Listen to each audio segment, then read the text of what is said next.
Om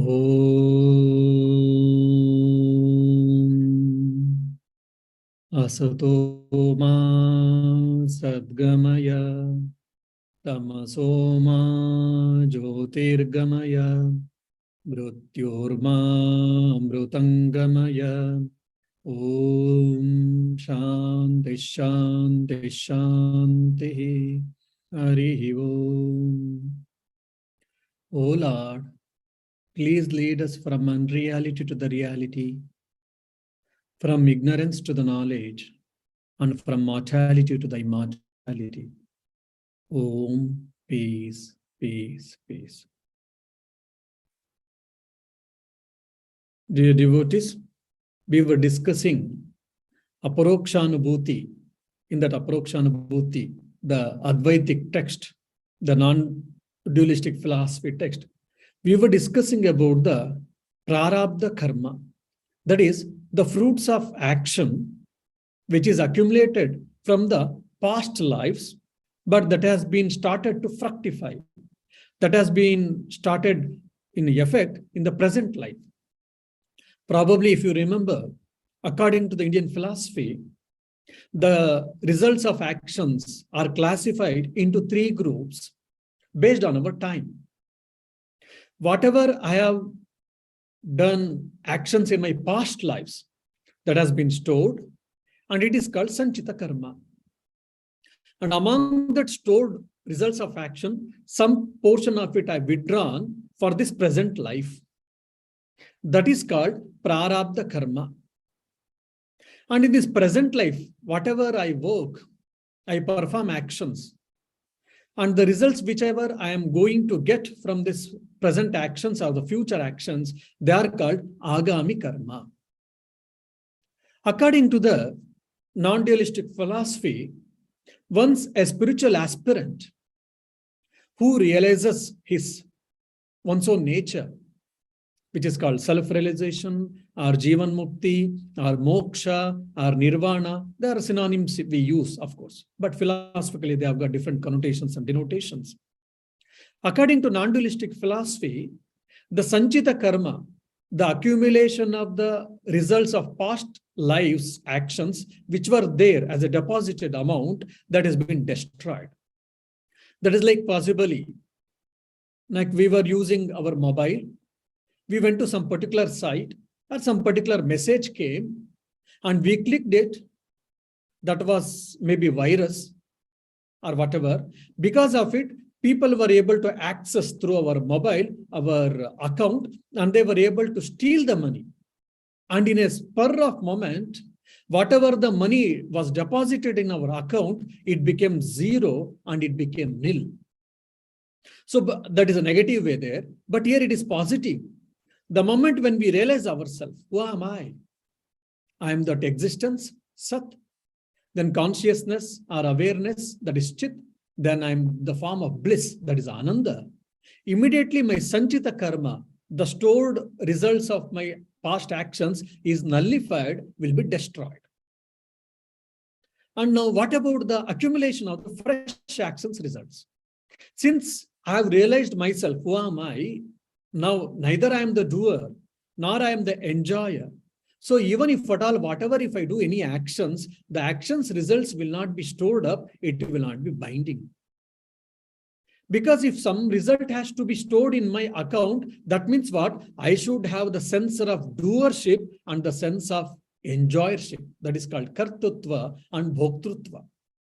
When these two things are not there, then whatever I do actions, that results of that actions will not bind me, will not store in my results.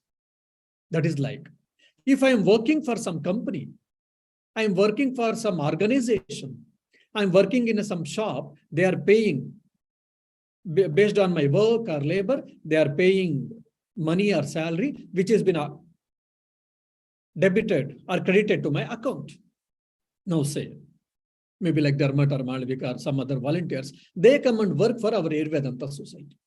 Morning to evening for 5 days, there was some festival or there was some necessity, they did a service. Someone asks you, oh Dharmat, how much did you get money When you work in Hervananta society, daily, I think 6 to 8 hours you are working. You say, oh, I got nothing, maybe except food and good talk. What? 5-6 days you worked and you didn't get any money and you got only food and talk? He said, yes, because I didn't go for work there for salary, I went for service. Since you came here for service, you might be done the same work which you are in your company or in your workplace, whatever you were doing. Say, for example, carpenter, you have done carpentry work here. Or say, for example, mason, you might have done mason work. Or you are a painter, the same work you might have done in Vedanta society. But there you were paid, here you are not paid. Why? Because here you are doing from the sense of service, not from the point of salary. The work is same in your workplace and in the ashram or in the society, but there you are getting salary, here you are not getting salary. So when we ignorant people, when we work, knowingly or unknowingly, consciously or unconsciously, we have the sense of doership and enjoyership. Enjoyership is not the only joy, it also includes even the suffering. Means it is an experience from them. But whereas the gnani, the realized person, will be knowing that neither I am the doer, nor I am the enjoyer. This body and mind and organs or sense organs or whatever, they are performing actions. Neither I am the performer, nor I am the experiencer. The moment when I understand, then whatever action I do, I don't get results. Even if I get results, that results will not bind me. So no agami karma. So no accumulation of the results of fresh actions or new actions. Okay, these two things are clear. Now the crux here, the logic or the boggling question for many people is, then what happens to the prarabdha karma? What is like prarabdha karma? Say 10,000 euros was there in our account. You wanted to go and enjoy in the Italy. You withdrew 2,000 euros for your Italy trip. Now you have got 2,000 euros. So what will happen? Till finishing this 2,000 euros, you can enjoy. You can go and you can purchase food. You can go and maybe have a merrymaking. You can travel. You can purchase tickets. You can do anything and everything, whatever you want. But once the moment you finish your money, then you can't do anything. I mean, you can't purchase anything. Based on your money, you will be traveling. You will be probably planning for travel. So now I have withdrawn so much of my fruits of action for this present life. So what will happen to that? That is the question in this shloka, in the verses from 90 to 99. That is what prarabdha karma. So for Jivan Mukta or for Mukta Purusha or for realized person, what happens to the prarabdha karma? So that we are trying to see. I think enough background has been given. Now we shall go into the verse. Utpannepi atma vignane prarabdam naiva munchati iti yat shruyate shastre tan nirakriyate aduna.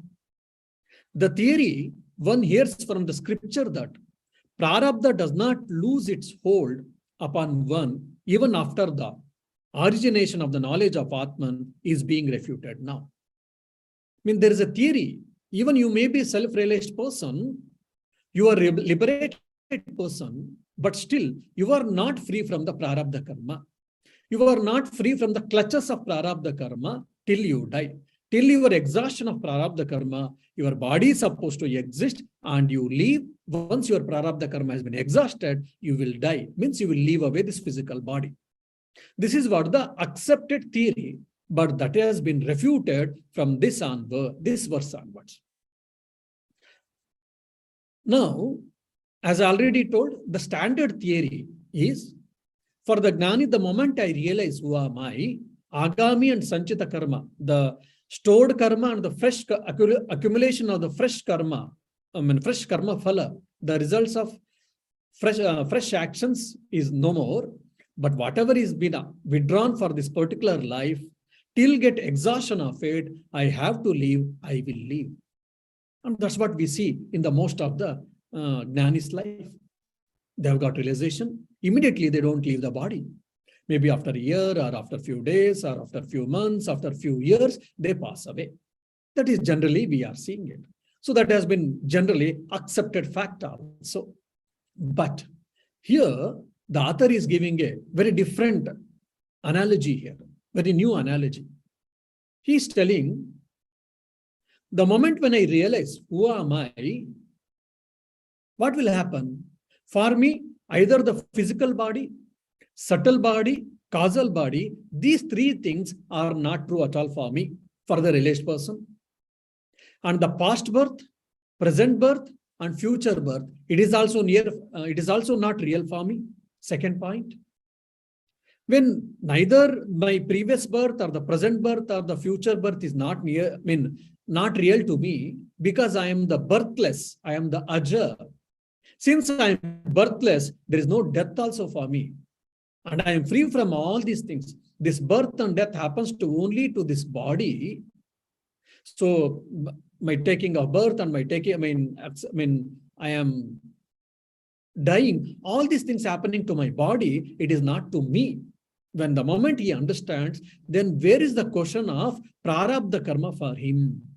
So from Jnani point of view, even there is no prarabdha karma for him. But from Ajnani point of view, from ignorant person's point of view, from common person's point of view, for him, for Jnani, there is a prarabdha karma. This is what the author is trying to tell. So from the self-realized person point of view, there is no prarabdha karma, there is no agami karma, there is no sanchita karma.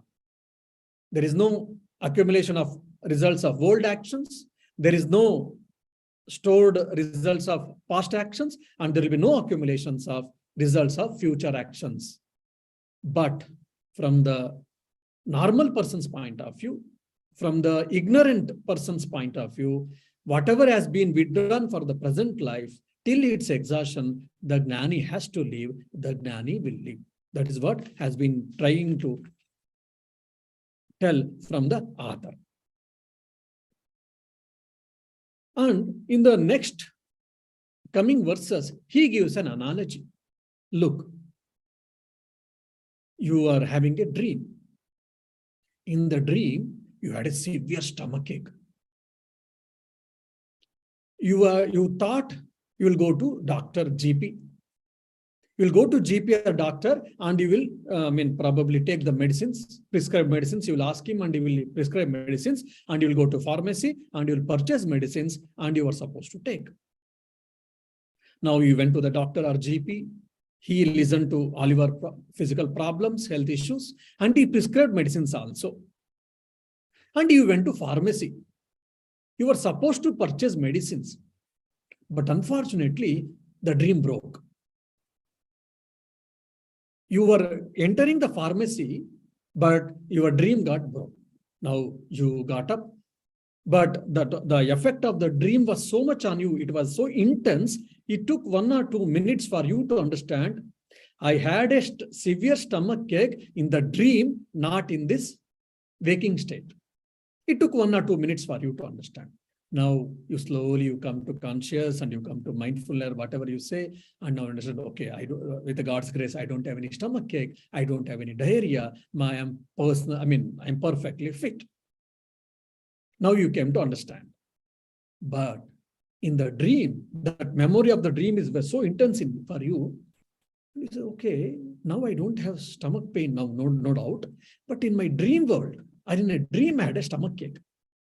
And I went to GP or doctor and he prescribed medicine. I had been to pharmacy and I was about to enter the pharmacy, but I couldn't take medicine. Then shall I continue now? Shall I go to pharmacy, bring the medicine, and shall I take now? Why? Because the continuation of my dream world I should enter. I should continue, or should I do it? None of us will do it. None of us will think it. Even we may think, but we don't do it. Why? Because that was in the dream world. That is not real. Now, when we give this example, all of us, we understand, yes, it was a dream world, it was just mere dream, and it is not real. Now, you extend the same logic to this waking world also. Why? This present waking world is also a long dream.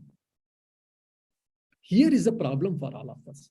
When we are in waking state, we understand the dream world, but presently we are in waking state and we are trying to understand the waking state is also a like similar to dream state, where we are unable to understand.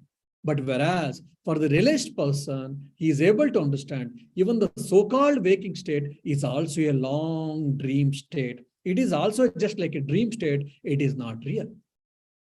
Since he has understood that it is also a long dream state or state of long dream, he doesn't give any value from the transcendental point of view, from the Paramarthika Satya, we say, from the transcendental reality point of view, he doesn't give any value even for this mundane existence or from this waking state. But for transactional analysis, definitely, he has to give value. That is from the Vyavaharika Satya, we say, from the transactional reality point of view, he has to give value, and he will say he will give value. Now, look, I am a realized person. You may be the president of England. I don't care for you. He cannot say that. He may say, I mean, he may need not to go with there and all, but if a president of Ireland, if he comes in front of him, he has to shake his hands and he has to show the respect, I mean, due respect to the president of Ireland. I'm a realized person. I will not show any respect for him. He cannot do that. Yes, in this mundane world, in the practical purpose, is a president of Ireland, we are supposed to show the due respects to him. So here we should not get confused. So the author is trying to tell here, look, the Gnani has understood even the waking state also as a big dream, long dream. So for him, even the so-called your worldly transactions, worldly products, all these things doesn't exist for him. It is an appearance. It is a mithya. But whereas for the ignorant people, it is a satya. It is true. That is the reason it appears for you people. There is a prarabdha karma for a gnani. But for gnani, for a realized person, there is no prarabdha karma also. That is what one logic is given by the author. That's what we shall try to see in the 91st verse. Tattva gnanodayat urdhvam prarabdham naiva vidyate. Dehadinama satyatvat yatha swapno vibodataha. After the realizing the truth, the fruits of past life's actions, that is called prarabdha karma, ceases to exist. In as much as the body and the like become non-existent, just as a dream does not exist on waking. And also there is one more subtle point here. Probably if you know little Advaita Vedanta, then you will be able to understand.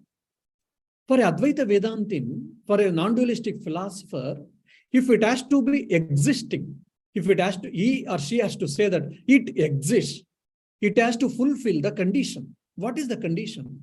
The condition is, at present, it should exist. Fine. It should exist in past also. Maybe one day, maybe after previous to 1 month, before then, previous to 1 year, 10 years before, a century before, 100 years before, 1,000 years before, 100,000 years before. Yes, it should exist. Fine. It should exist tomorrow also, day after tomorrow also, after a week, after a month, after a year, after a decade, after a century, after millennium, after few millenniums. Yes, it should exist. Then such a thing is to be known as Sat, and that is the only thing we call Sat, or it should exist. This is the criteria for the non-dualistic philosophers, for the Advaitins. If something is existing, means it has to fulfill this condition. Trikala abhadita satya. That's what we say. Trikala is 3 times. I mean, three states of time, that is past, present, and future. In these 3 times, at these 3 times, it should not be negated. It should exist. So from this point of view, if you see, at some point of time it was not there, at some point of time it is there, after some point of time it will not be there. That means what? It is as good as it doesn't exist, or it ceases to exist. So this criteria is not been fulfilled. So even from this criteria, from this logic point of view, also we can say for Gnani, there is no prarabdha karma. There is no binding factor for Gnani.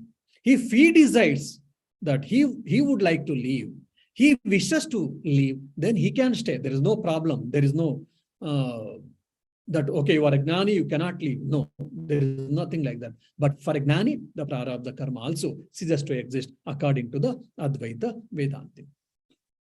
Now, why? Because according to the Indian philosophy, Now, for an example, there's a lamp. There's a beautiful lamp, there's a twig, and we light it. Will it be burning? No, it has to have some oil. Till oil is there, the lamp will be burning. The moment oil gets over, the oil lamp ceases to, it gets puts off. This oil is called what? Karma phala. Just like oil is required for oil lamps to burn, so similarly, we need karma phala for this existence of the body for a common person. Now, for a incarnation, this is the difference between a common person and incarnation or prophets or incarnations. Like Jesus Christ as a prophet, Muhammad Paigambar as a prophet, Buddha as a prophet, Mahavira as a prophet, or Sri Ramakrishna as a prophet or incarnation, they have come to this world. So did they come because of their prarabdha karma, because of their actions of past lives? No. Then how did they descend on this earth?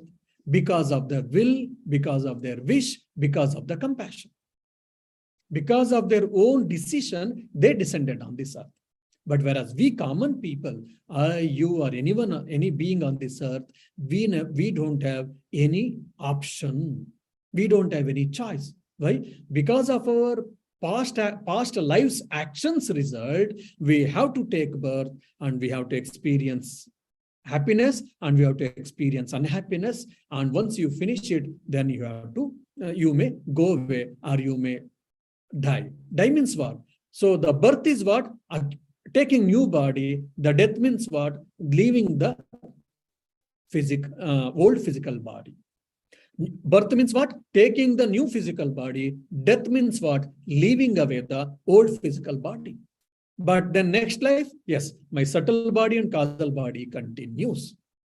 Now for a gnani, the subtle body and causal body gets disintegrated. So, if so, then where is the prarabdha karma for him at all? So as soon as the physical body leaves, he ceases to exist. Since so there is no prarabdha karma at all. Even from this point of view, also according to the author. And he also gives one more intermediate logic that when for a gnani, the world doesn't exist at all. The whole world is an appearance. Just like in the dream, we had a stomach ache, we went to GP or doctor, we were going to pharmacy. All these things it doesn't cease to, it doesn't exist actually, but it was only our mind had taken the form of all the things. If so, and say it is same thing, even this so-called waking state and the experience of waking state, then all the three states of experience and the so-called physical world, this empirical world ceases to exist, then where is the question of existence of prarabdha karma for the gnani? This is also one more logic given by the author. For him, three states of experience is not there. For him, the world ceases to exist. If so, then where is the question? Where is the stand? Where is the stand for him? Where is the base for him where the prarabdha karma can exist? So that is what told by the author. Now in the next shloka, he gives one more analogy. Karma janmantariyam yat prarabdham iti kirtitam tattu janmantara bhavat pumso naivasti karhachit. That action which is done in a previous life is known as prarabdha. But such a prarabdha does not exist for a man of knowledge, as he has no other birth at all. Even from the point of taking birth and all, there is no possibility for him. Why? Because of ignorance, I am feeling that I am the doer and I am the experiencer. Aham karta, aham bhokta. Swami Shantivratananda is doing so many things. As a result, he is experiencing happiness or is experiencing unhappiness. So like that, the sense of doership and the sense of enjoyership we have got since we are ignorant people. Now, the moment you understand who are you are that existence, consciousness, bliss, absolute, Satchitananda. You are the subject, you are not the object.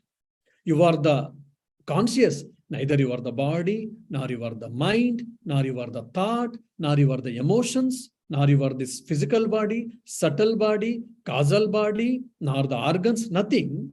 And you are that consciousness. The consciousness neither can work, nor it can experience, nothing. It is just mere consciousness. It is an awareness. It is just a subject. The moment when you understand, when the ignorance has been destroyed, and I am that consciousness alone, when he understands, then where is the question of birth and where is the question of death? The birth and death, experiencing and enjoying and suffering, all these things is for body. It is all these things for body and mind, body-mind complex. When I am neither the body nor the mind, I am just consciousness, then where is the question of these things? So for a Gnani, from Gnani point of view, if you see from transcendental reality point of view, there is no Agami karma, there is no Prarabdha karma, there is no Sanchita karma also. It is only from the ignorant person's point of view. For a Gnani, there is a Prarabdha karma only. So Purva Janma Abhavat Prarabdha Nasti. Because for a Gnani, neither there is a past life, nor the future life, even the present life also. Then where is the question of Prarabdha karma, and where is the question of enjoying or experiencing the Prarabdha karma? So this is what the subtle logic given by the author, why the Gnani doesn't have even the Prarabdha karma. Means what? Gnani is free from all types of bondages. He is absolutely free. Now, this question may come, why the author is telling. So if you know the Indian philosophy a little and the Indian culture maybe a bit also, that makes sense. The Purva Mimamsikas, the philosophy of school particularly, where they say, till your death, you should keep on doing sacrifice, you should keep on doing actions, otherwise it is not right. Such type of theory, persons who advocate theory, Purva Mimamsikas are there. So for them, indirectly, the author is trying to tell, look, till as you live, you have to perform sacrifice, you have to perform Sandhya Vandana, you have to perform religious rites, because that is a duty. That's what you people are saying. But for a Gnani, he doesn't have any duty. For a Gnani, he doesn't have any Prarabdha karma, Agami karma, or Sanchita karma. He's completely liberated person. He's a Jivan Mukta. The person who is living in this mundane world on this earth and is a liberated person. For him, there is no boundaries. For him, there is no rules, regulations. Nothing is binding for him. Hence, there is no Agami Prarabdha Sanchita. He is completely free person. If he wills, if he wishes, he can do something or nothing. He can do something or he not to do nothing. So that is what it is at start of indirectly giving a reply for the Purva Mimamsikas. The person, these people who advocates the theory, till your death, you should keep on working, you should keep on performing sacrifices, you should keep on doing Agnihotra or Sandhya Vandana, etc., etc. So that is a philosophical answer for such people. So when you study philosophy in detail, in depth, and if you know the philosophical background of different systems of philosophy, then you will be able to understand every idea and every thought process of the author. So what is going in his mind? Why is he telling like this again and again? What is his intention? What is his aim? Or why is he telling like that? You will try to understand, or you can understand and appreciate these things in better way. Swapna Deho Yatha Adhyasta Tatha Eva Ayam Hi Dehakaha Adhyastasya Kuto Janma Janma Bhave Hi Tatkutaha. Just as the body in the dream is superimposed, so is also this body. This body is physical body. How could there be any birth of the superimposed, and in the absence of birth, where is the room for that Prarabdha at all? I think probably now you are understanding. So in your whole dream, you had a superimposed body. You were probably a king. You were a prime minister of the Ireland. And you had a big castle, and your people were there in and around. You had a BMW car, and you met so many people came to meet you. All experience, it happened for you. And the moment the dream broke, you understand that you are not the prime minister of Ireland. You are the same person.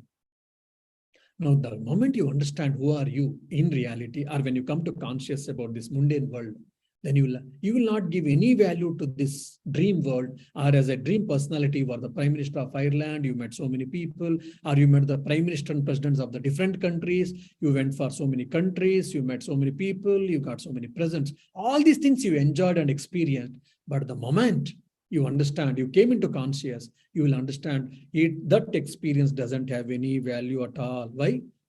Because it ceases to exist. Because it ceases to exist, it doesn't have any value, it is not true, it is only superimposed, isn't it? The moment even the Gnani, for Gnani, the moment he understands that, who is he in reality, who is he or who is she in reality, then everything ceases to exist, everything is like a dream world. Now you cannot say, look, in the dream world, I was a Prime Minister of the Ireland. So whatever you were supposed to give the money, once I am retired, if say for an example, after Prime Minister, you get down, then there is so much money is there for you because you are the Prime Minister of Ireland. So after even retirement from your office, so much pension should be given to you. So if there is a rule in the Ireland, say, now you cannot go and claim, look, in my dream, I was the Prime Minister of Ireland. So as a result, you should give that pension for me. If you go and ask, the people will say, my dear, please go to your dream world and there only you apply for the pension, isn't it? In the waking state, you cannot apply for the pension or for that money which you had dreamt. The same thing, even the Gnani, the moment he understands that everything is unreal, everything is unreal in the sense, everything is an appearance. That is called mithya. Mithya means it is not non-existence, actually, it is an appearance. It is just mental projection. Since it was just a projection, mental projection, it was just mere a superimposition. It was just an appearance. Then where is the question of, or how can you say that the prarabdha karma phala can exist for Gnani or it should exist for Gnani? It is out of logic or it is illogic. Why? Because whatever you experienced in your dream state of experience, that doesn't have any effect on you the moment you understood who are you. So similarly, the moment I understand who am I, neither the experience of the subtle state, or the waking state, or the dream state, or the sleeping state, all these things are an appearance. It is mere mental projection. It is mere superimposition. So all these things maybe belong to body-mind complex. So for a Gnani, there is no agami karma, there is no prarabdha karma, there is no sanchita karma phala also. So it is a mithya, it is an appearance, it is projection, it is a superimposition. So this is the very important point or important idea in the Advaita philosophy. This mithya, this appearance we have to understand. Many times people get confused between asat and mithya. Sat, asat, mithya. These are the three important differentiations which are there in the Advaita point. Sat means what? Existence. So if I say something, it is existing, already I told, it should exist in the past time, it should exist in present, and it should exist in future. At all times it should exist. Then only we can say that it exists, or he exists, or she exists.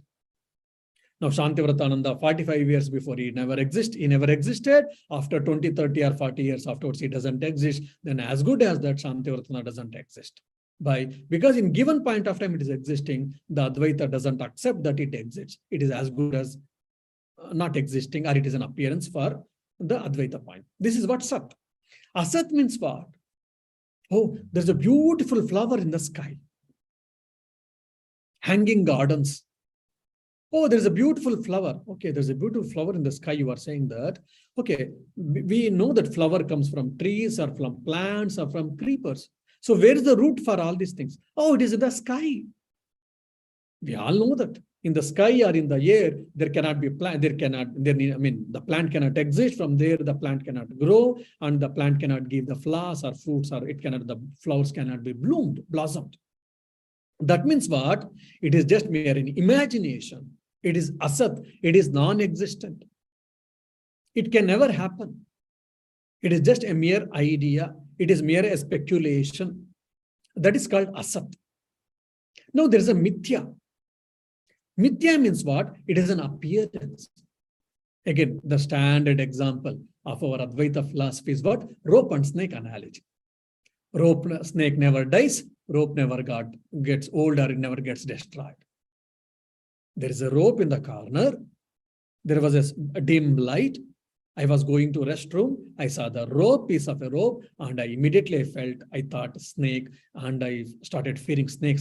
I shouted, and some people came, or myself, I put a torch light from the using mobile. Then I found, oh, it is not a snake, it is just rope. So do you say that? Then people say, oh, there was no snake at all. It was mere rope. You say, yes, but I did experience the snake there. Okay, then intellectual person starts analyzing it. Okay, now I understand that after putting the torchlight there, it is a rope, it is not snake. Now I understand. Okay, after the light throwing on the particular object, on the rope object, then I understood it is the rope, it is not a snake. Fine. But can you say that the snake doesn't exist at all? Why? How can you say that snake exists? Because I saw there. Because I experienced at given point of time. So how can you say that there is no snake?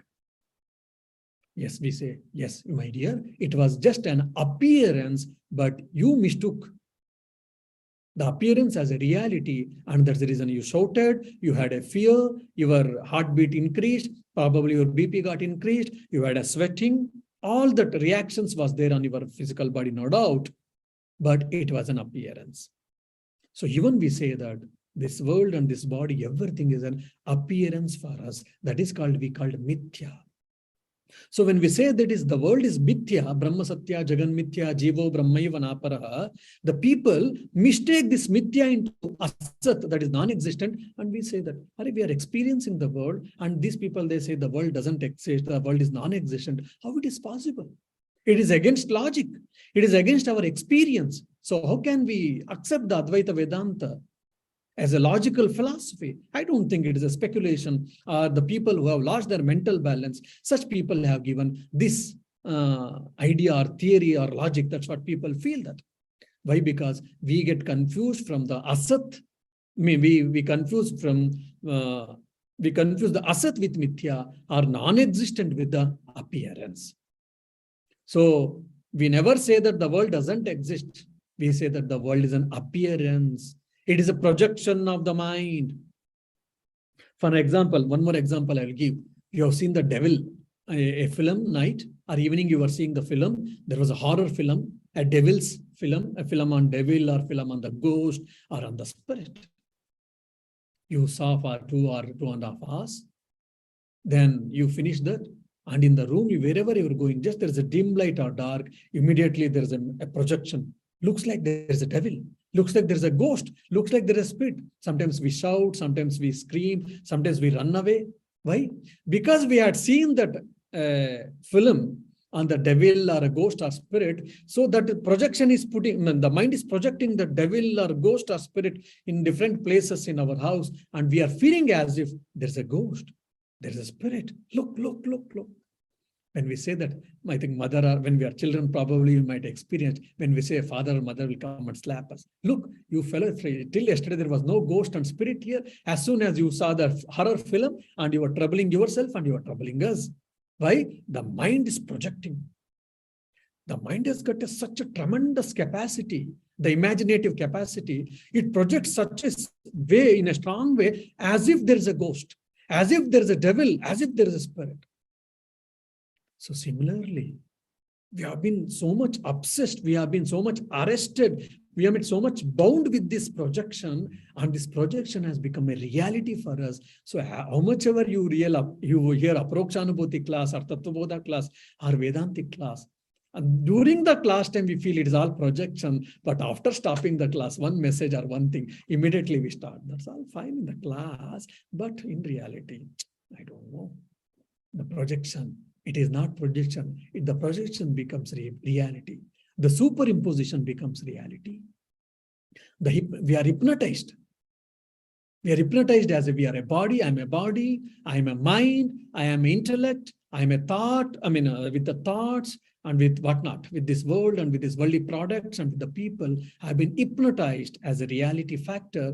That's the reason how much ever we listen, how much ever this logic and thoughts we hear, we feel maybe okay, but no afterwards. So we have to do what we have to. We are supposed to dehypnotize.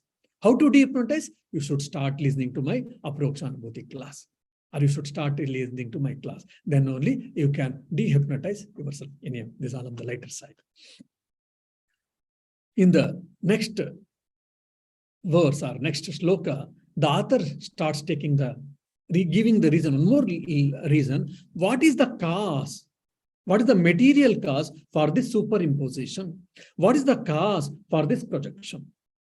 Upadanam prapanchasya mrudbhandasyeva katyate agnanam chaiva vedantaihi tasmin nashte kva vishvata. The Vedanta text declare that ignorance to be very the material cause of the phenomenal world, just as earth is of a jar. That being declared, where can the universe sustain? Means, for an example, you prepared a jar, you prepared a vase, clay, from the clay, from the soil. Then what is the material cause of this pot or a clay, a vase or vase? You say it is a mud or a soil or a clay. That is the material cause. What is the efficient cause? Who prepared it? The potter prepared it, an artist prepared it. So the material cause for the pot or for the vase is the material cause is the earth or the clay. The efficient cause is the potter or an artist. So similarly, if you see this world and the life of birth and death, all these things, the world, what is the efficient cause? Who is the efficient cause? Is a Ishvara, Lord, or whatever you say. It is a Supreme Brahman. He is the efficient cause. Then what is the material cause? The Advaitin says it is called Maya, means what? It is an ignorance. Ignorance is the material cause of this universe. This is the very subtle idea, very unique idea. The ignorance can be the material cause of this ignorance is very subtle and very profound idea. It is very even difficult to understand for most of us. Means an idea, an ignorance, how can it be the material cause of the universe? Because this universe we are feeling, we are experiencing. Look, I am seeing the pen, I am able to write the pen, and you say this ignorance is the root cause, ignorance is the material cause for this pen. Come on, don't bluff me because I am listening to your lecture. Yes, we get this question definitely seriously, but we are sorry to say this. Yes, it is not sorry to say this, but it is the reality that the ignorance is the root cause for this pen or for this material cause. Why? Because you are saying this pen, if I ask you to look into deeply, then you will sizzle out, keep on sizzling, go to the root, and you say that the atoms are being compactly arranged and you are for this particular form, and you have given the name pen. The atom you say. Then I say, still you go down, then I say energy. The energy, in nuclear energy, we're all speaking. Then I say, okay, you go a little more down, then we say consciousness. So the consciousness has taken the form of energy, and the condensed form of energy is matter. Today, the condensed form of energy is matter. The science is accepting the empirical science, but the conscious itself is appearing as energy. They are supposed to understand, they are yet to reach, whereas the spiritual science, Advaita Vedanta, is saying that, look, from the consciousness, and from the consciousness is appearing this matter or materialistic universe, they have found out. Just it is a subject is appearing as an object. It is an appearance, it is a projection, it is not reality. For whom it is not real? For the realized person. Then what about for the ignorant persons? For the ignorant persons, definitely we can say it is real. Why? We are experiencing it. How can you say? So from the Jnani point of view, from the realized person's point of view, it is an appearance, it is mithya. So for the ignorant persons, for us, then what it is satya. How much ever we feel, what we think, but it is satya. This we have to understand. So we keep on, purifying our mind, keep on thinking again and again, making the self-inquiry. Slowly, at one fine day, that nut will be broken, that shell will be broken, and that ignorance will be destroyed. And the moment that ignorance is destroyed, what happens? Just like the darkness goes, means what? The light immediately it comes. So the moment the darkness goes, what happens? I will understand who am I. Neither I am the karta nor the bhokta, nor I am an experiencer, nor the enjoyer, nor the sufferer, nor the doer. I am nothing. I am conscious. I am awareness. I am pure awareness. That we understand. So what is the material cause? How it is formed, etc. We will try to see in the next class. Om Shanti Shanti Shanti. Hari Om Tat Sat. Shri Rama Krishna Arpanamastu. Yeah, if you got any question, I'll be happy to answer. I couldn't help thinking that it's the metaphor that, first of all, I was thinking, you know, I think of the rope and the snake.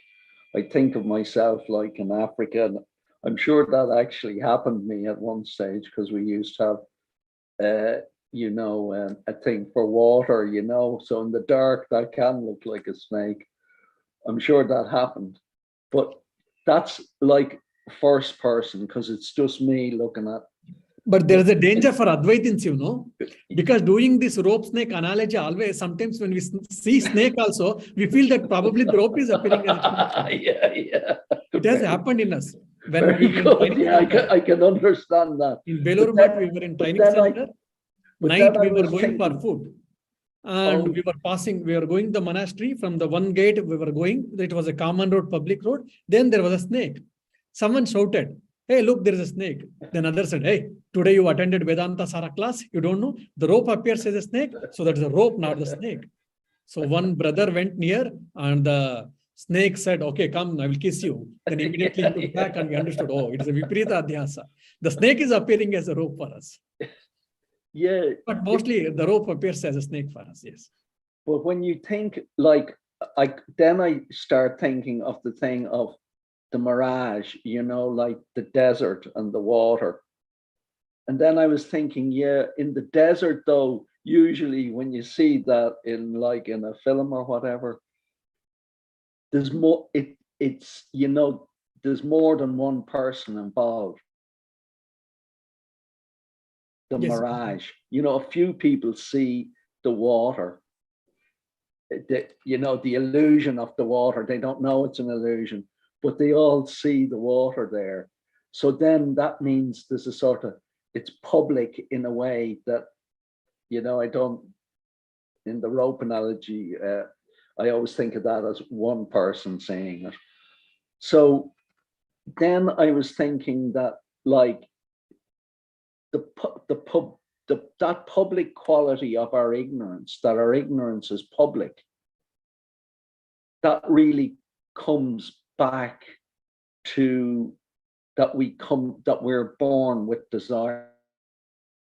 Yeah. That's, you know, that's,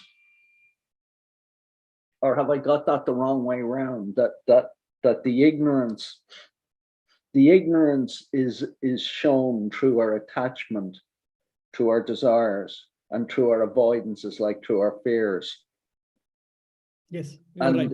Yeah, so I was sort of thinking that a Yanni, it must be incredible for a Yanni, because everybody a Yanni is meeting is sort of like operating really out of their fears and desires.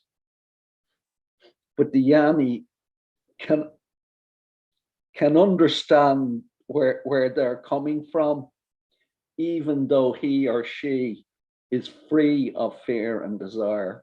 Because if they're not free of fear and desire, yeah, they are in them. Yes. He will be able to understand why you are fearing, what is the reason and all. I think once a spiritual aspirant, he went and asked Ramana Maharshi, "Sir, I want peace. Or I mean, I wish to have God realization or self-realization. What should I do?" Understand that who are you? Who is that I? Then you will understand who. You will have a self-realization. So, but when we say all this I, it means it refers to body or mind or thoughts or emotions or our actions, results of actions. But that I should refer to the consciousness. So the shift of I from this body mind to the consciousness, that is what the Advaita is trying to make us understands, and the shifting of Advaita. Yeah. So, like, Advaita is, is there two sort of things? If you think of it as a circle, it comes back on itself. But like, the thing for the average person is really, who am I? Because that addresses your own personal existence.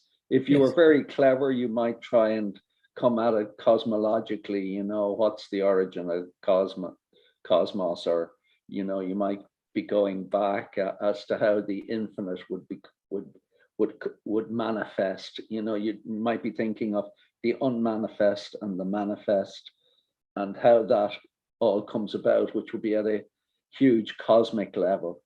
But for the average person, the powerful thing is really the who am I question, which is where this work really started, wasn't it? Really, if I remember back a bit, maybe now I'm wrong, but I think it really started with dealing with, like, coming at it from the first person point of view, and what it is for an individual to exist. Like, that's what science and Western education never gives you, because it's never really giving you the personal thing, And most people that get into this probably get into it because they have suffered. A few people might get into it because they're so spiritually advanced, or they're so intellectual. But most people will probably,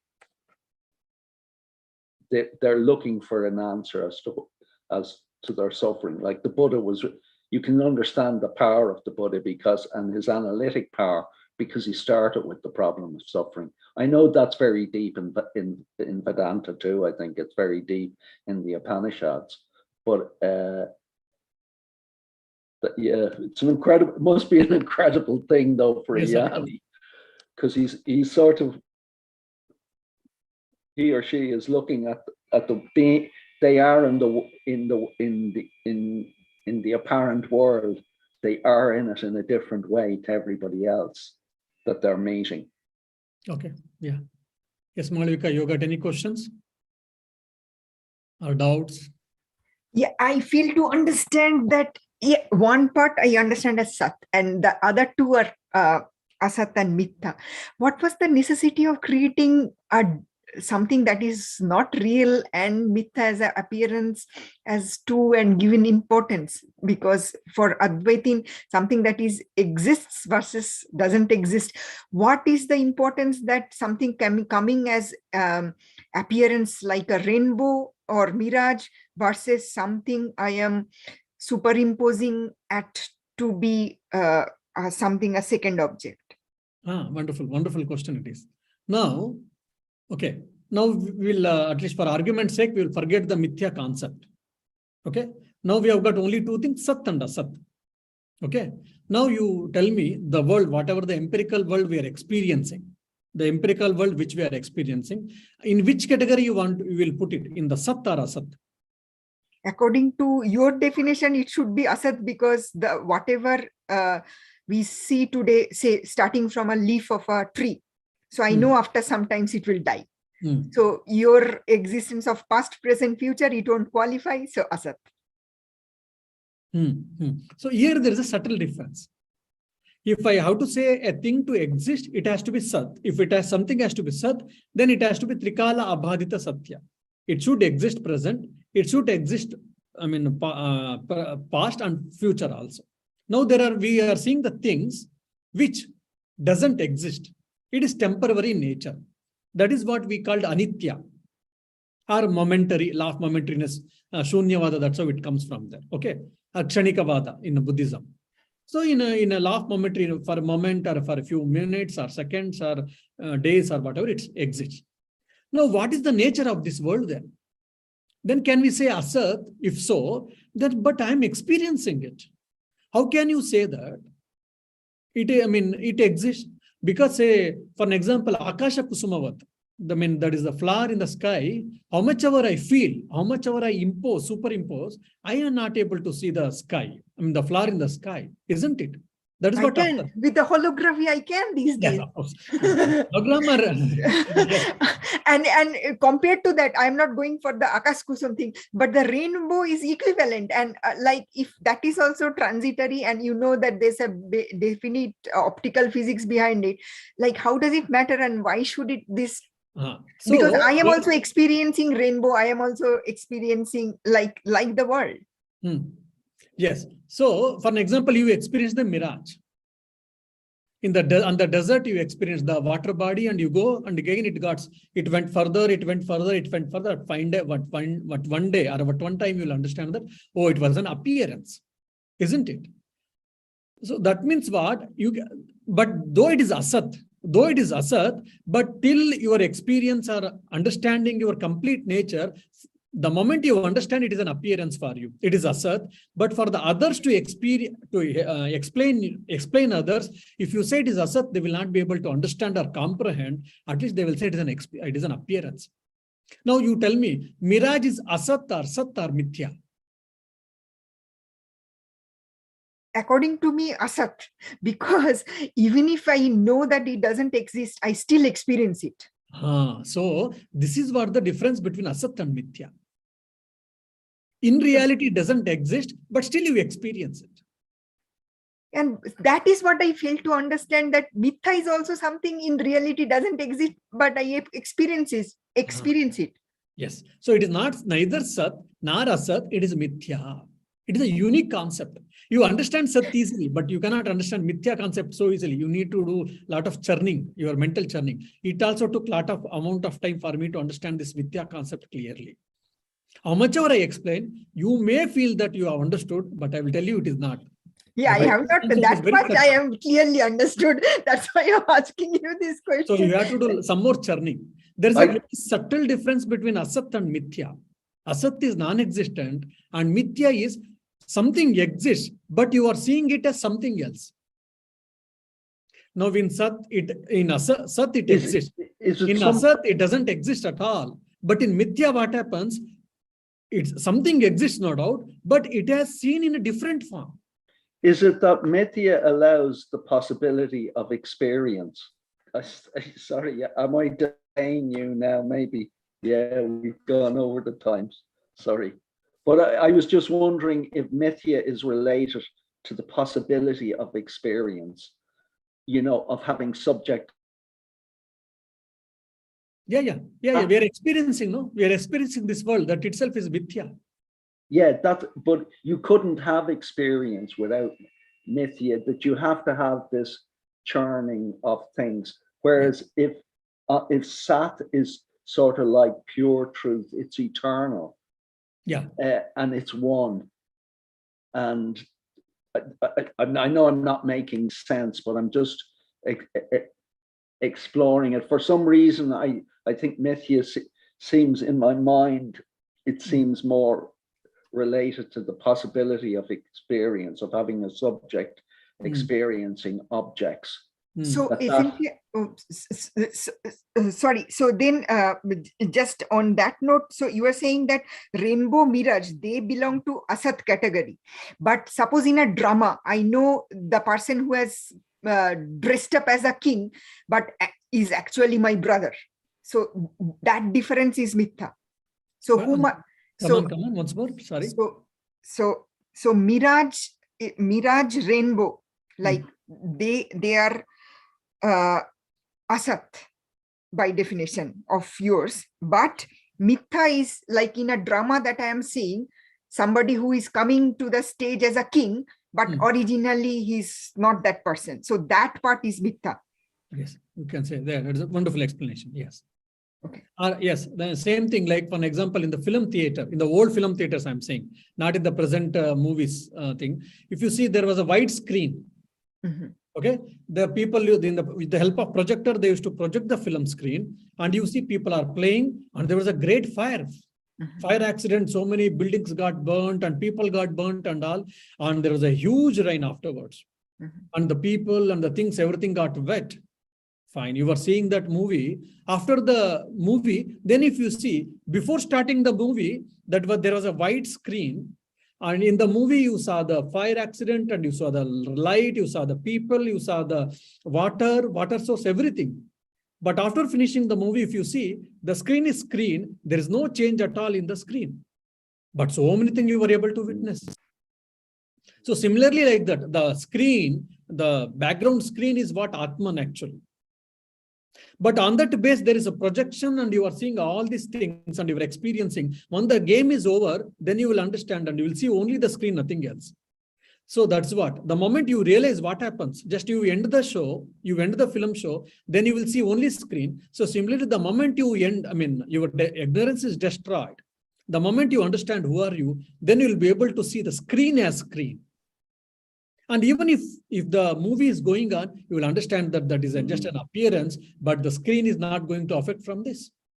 Probably when we were small, probably out of ignorance, we would have said, oh, mother, we were seeing the screen now, there is a fire burning. What will happen to the screen? We would have asked foolishly, probably. Mother or father would have laughed at it and said, look, there's a film, nothing happens, don't worry. Screen will not get burnt because you are seeing in the film. Because see, mother or father, they knew things, so they were not perturbed because there is a fire accident and the screen will get off or burnt off. But because of ignorance, we were feeling that because of the fire accident, what will happen to the screen? So this is what the difference between a Gnani and Agnani. Did you understand? I'm again stuck at physics. No, don't go for physics. Oh, yeah. It's very deep. Because the moment you see the screen and projection, all the rainbow mirage and all these things comes back with the internal thing that goes to the brain, how it processes. Okay, probably, okay. I will give one more logic I will give. Then probably this is a way to understand. Okay, now there's a piece of paper. Okay, I am showing a piece of paper and I'm asking you to explain what it is. How do you explain? What it is, I'm asking you. I'm showing a piece of paper, okay, and I'm asking you what it is. So what are you going to tell? You're going to say it's a piece of paper, it's white, and its dimensions or whatever they are. Fine. Now I ask, okay, that's fine. Why don't you think a little deeply and why don't you tell something? Sorry, I didn't get. Yeah, you are right. A piece of paper, it is in a white in color. It has got a square shape. It is a dimensions. You might be saying that it can be used for writing. All these things, fine. All these details are fine. I'm not asking for the details. I am asking, can you go a little more deeply and can you explain about the paper? Would you say there's like a car, it's made of carbon atoms stacked on top of each other? Yeah, see, Krishnan is saying here. So the carbon atoms are compactly arranged and it is appearing as a piece of paper for me. Yeah. Or immediately you say that if you're able to think, then say, oh, the wood. From the wood we cut and we in a particular processing has been done. So that's what paper has come. That means what? Wood is been processed and it has made as a piece of paper. I said, fine. Then you think about little more. The wood has come from the tree. Fine. You go a little more deeper. The tree, it has come from plants or saplings. The plant or sapling has grown. Fine. Then this plant has come from seed. Fine. Then what is that seed? Seed has got some energy or some food material, some proteins, some carbohydrates. If you sizzle it out the seed, then what do you find in the seed? Inside there's the energy or the carbohydrates or proteins or food particles, something. Then I ask, I will go to a little more deeply or little more deep. Then you say there are cells. I will ask you to go a little more deep. Atoms, little more photons, neutrons, electrons. Fine. I will ask you to go little more deeply. Then you will say energy. The condensed form of energy is matter. So that's what it is appearing as atom, nucleus, blah, blah, blah. Then energy. I say that you go little more deeply. Then I say that the consciousness is taken a form of, or it is appearing as energy. The energy is appearing as matter. The matter is appearing as an atoms. The atoms are appearing as the seed. The seed is appearing as a plant. Plant is appearing as a tree. Tree is appearing as a wood. Wood is appearing as a piece of paper. Started with the consciousness. I asked you to sizzle it out and go back to the root and you ended in the consciousness. That's what I'm saying. Yeah. The consciousness Yeah. might be here, but the consciousness is appearing as a piece of paper. Sort of like the question used is, and you know, in ordinary practical life, when you say, what is this, holding up the piece of paper, you say, what is this? Like you're, you know, the is brings in time. No, that's what I'm Because, saying. you know, for practical purposes, it is yeah, a piece of paper. but and for its all functionality, yeah, but if you think of all the possibilities, you know, you can go back and you can go into the origin of it. You can try and give a scientific thing of it, saying that, you know, it's the carbon, or, you know, it's carbon atoms or whatever, and they've been arranged or whatever it is. It's so possible that in the future, that piece of paper gets totally, somebody say it had a very, a letter that somebody, so it, and then it would not exist. So, but the question has asked, what is, the is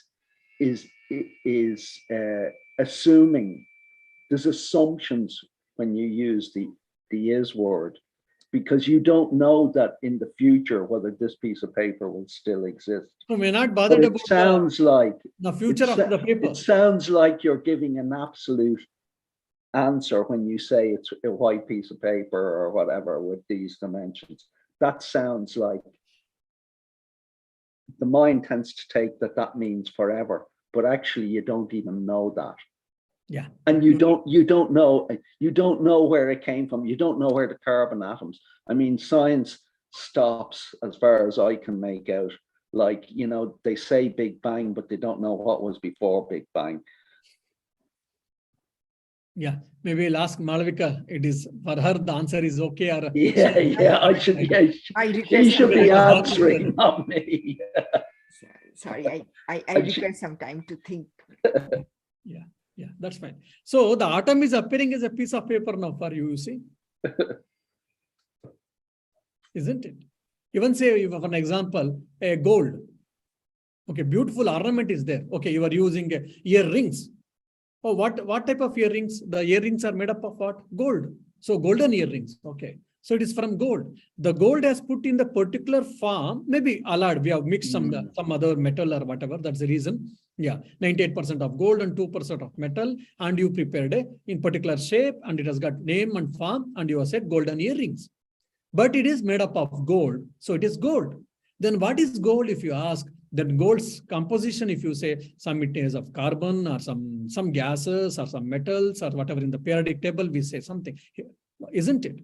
Then if you go again, it comes to atoms, nucleus, blah, blah, blah, all these things, it goes and it ends with the consciousness. So the consciousness is appearing as a gold. That's it. Yeah, that's. So that is the mithya, the appearance, the theory is given by Advaitins to make us to understand that the world is not true, but it is an appearance. Because if you say that it is not existent, it is existence in the beginning. In the initial days, people cannot understand, people cannot accept it. So we say that it is an appearance. Slowly, when you understand, when you are from the, what do you say, from the experienced point of view, from the transcendental reality point of view, it doesn't exist. Yes, we understand. But for a beginner, if you say that it doesn't exist at all, immediately you will say that, oh, you are a wrong person, or you have lost you are irrational person. People saying that, they will go away. So initially we say, yes, it exists. And what is the reason? We keep on telling Panchikarana and all that Advaita, how this world came into existence. Then we start slowly, we will take you to the source and we say that, look, there is nothing exists. Yeah, the thing actually, I only exist. That is what? Atmanara Brahma. So essentially, like starting from dream and other imagination, everything belongs to the Asat category. And whatever we see around in the transactional world is the Mithya category. Okay, no. So the mithya, even the swapna is a mithya. As an experience, you say mithya, but in reality, it is asat. From asat, from what? The swapna experience of swapna, it is asat. From which point of view? From the Vyavaharika point of view. Now you are in the Vyavaharika point of view, or in the Jagradavastha, in the waking state you are there, and you are trying to negate the Jagradavastha or the waking state. That's where our problem is there. When I say that the waking state was the dream state was an appearance or it was unreal, from when you come to the waking state, you are able to understand, you are able to comprehend, yes, it was an appearance, it was just an experience, but it is not true, it is an unreal experience of unreality. You will understand when you come to the waking state. If you were in dream state, say you are sleeping and you are dreaming, and I say, like you had an Aparokshanubhuti class and you were saying, I am saying that, okay, look, your dreams are unreal, it is an experience, it is not real actually. That's all okay, but still you will not be able to really comprehend. When you get up, when your dream breaks, then only you'll be able to understand from the waking state point of view, yes, it was unreal, or it is the mind has taken the form of it. Really, there was nothing of that sort. Now, but we are in the waking state and we are trying to understand the reality behind the waking state or behind the waking experience. So there, if you say Asad, it is uneasy or it is very difficult for a common person to comprehend. That's where the Advaitins say it is an appearance. Then holding on to that idea, if you go on, if you go slowly, you will go to the source, then you will be able to understand it is Asat actually. So for that, you need a mental exercise, exercise of thoughts, exercise of thought process, I mean to say. But isn't one of the things is that about dreams is that, while you're dreaming, the dreams are real to you. They can be because people even can wake up because they got so afraid in the dream of what, if somebody has a nightmare, yes, the dream is so real that they actually wake up into the waking state. So it's really just, so that sense of reality that in the dream state, you would swear that, yes, I am being chased by whatever, a madman with an axe who wants to kill me, if that was the nightmare. But in the nightmare, that has as much reality as if that event was happening to you in the waking state. In fact, it is so much reality that you want to escape it, and I suppose you escape it by waking up. Yes, in the dream you were experiencing the whatever that. When you were in the dream state, it was real for you. Now, but when you came to waking state, you understood that is not real. But as well, now in the sense of reality, it's real. You are trying to understand the experience of, or you are trying to understand the reality or unreality of the waking experience, staying in the waking state. That's where the tautology is. That's where the problem is. So that it needs some more time to understand that it is an appearance, it is not real. Yeah. But so that's what it takes. We have to break that nut, basically. Yeah. No. Yes, that's what. Just a different way. Yeah. Asat is non-existence, and Mithya is an appearance. It's non-existent as well. Yeah. Yes, it's equal. It is not real, but it is an appearance. Yes. But something is there. Yeah. It is not that totally it is not there. In appearance, it is not that it is not there. It is not that it is there. It is in between actually. It is neither Sat, it is not Asat. That is with Mithya. It's sort of like, it's a phenomenon. So something is appearing as something is appearing as something. Something is appearing as something. That is what Mithya. This point one has to understand, one has to probably think more and more. This mental exercise or intellectual exercise or thought exercise I will leave to the listeners. Yeah.